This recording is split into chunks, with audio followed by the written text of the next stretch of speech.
convidado é o Melo e por causa do facto que ele não fala o português, compreende o português, mas não fala a língua portuguesa, aliás, ter nascido nos Açores, nós vamos fazer esta entrevista em inglês, porque tanto é mais confortável para ele como para mim. Eddie, welcome to Gente da Nossa. Nice to be here. I just want to talk to you about the fact that you're being asked, or you've been told by immigration authorities to go back to Portugal, to where you came from. Right. How old were you when you came to Canada? Well, when I came to Canada with my parents, I was 5 years old. And I've been here ever since, so I haven't been anywhere but Canada and Toronto, actually. How old are you? I'm 37. 37, so you've been here for 32 years. 32 years, yeah.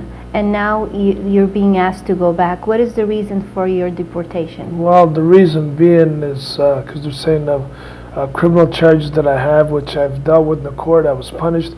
But I think it's more to do with association with people that I associate with people that I met through boxing and people that I know, and that's basically it. And also, I feel that I'm a trophy for the authorities, that, they're upset that I've been acquitted in a few cases, and therefore that's their way of getting back at me. So, I mean, it's not like I'm selling drugs and killing people and raping people. You got here in Ontario alone, 156 war criminals, people that killed little children, murdered people, raped women, and they can stay here because it's all, it's all politics.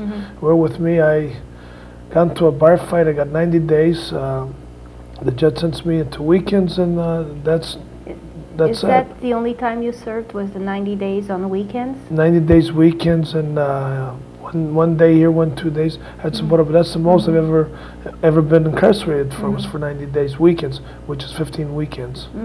When you were growing up, were you aware that you were not a Canadian citizen? No, of course not. I came here. I was very young. I assume my parents did that, and I guess my parents never took it out. I guess they didn't feel that I was going to get in trouble or whatever. But I guess they're just as much Canadian as anybody else, even though they don't have their papers. But I believe today they do. They finally did take the time, and they took their citizen papers out. Yeah.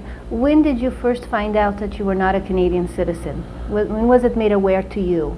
Well, just about two years ago, when I got involved with a charge that they looked into it. But the police, I was in trouble when I was 17 years old. They never told me nothing about immigration. Never came and gave me a hard time. Just now that they gave me a hard time. Did anybody, during the time you were growing up and you were in school, did anyone ever ask you, are you a citizen? Did the teachers in school ever say, hey, which children are citizens, which are not? Were you ever made to feel different from anyone else? No, of course not. No, there was never. I don't think. I assumed there was never reason to ask if I was a Canadian citizen or not. I mean, I fought for the Canadian title. I didn't fight for the Portuguese title. I mean, I just assumed I was until later on. And when you were fighting for the Canadian title, did anybody say you're going to get this Canadian title? You have to be a Canadian citizen? No, I didn't. Because I was fighting for the title. I was here in Canada, and I consider myself as much Canadian as anybody else, even though I don't have my Canadian papers. But I've been here all my life. So I'm 5 years old. Went to school here, worked here, have a business here, did everything here. So. I mean, well, you have a family here, and that's one of the most difficult things that if you have to go back, that you would have to perhaps leave behind. Tell me about your family. You have a wife and children. Well, I was married. I have two daughters, Jessica and Elisa. They're with their mother. I've also common law with another lady, Rhonda, and I have a little boy with her who's 8 months. It's not only me that's being punished, it's my kids. I leave, but what are my kids going to do? Come with me, the school, whatever they're going to do. My wife that's with me now, she doesn't speak the language, she's got another child. What is she going to do? I mean, it's like it's going to, you're about to have to send me off to Myers. What am I going to do? I've been here all my life. Yeah. Who are you angry at for the decision of being deported?